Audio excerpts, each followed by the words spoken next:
नमस्कार मैत्रिणींनो, Sunday special आपण चिकन रस्सा बनवणार आहोत. त्यासाठी आपण हे फुलके बनवले आहेत. सुके, जराही तेल लावलेलं नाही आहे. असे आपल्याला चिकनच्या रश्श्याबरोबर खाण्यासाठी.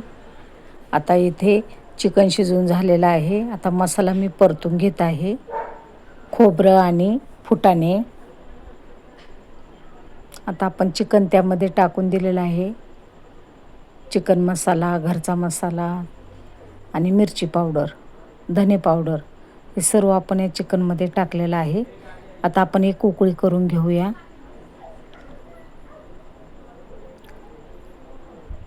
उकळी आलेली आहे. थोडीशी कोथिंबीर टाकून घेऊया आणि लगेचच आपण सर्व करून घेऊया. चिकन रस्सा, संडे स्पेशल चिकनचा रस्सा. चपाती, भात, चिकनचा रस्सा, काकडी, लिंबू. कसं वाटलं तुम्हाला चिकन? आवडल्यास लाईक करा.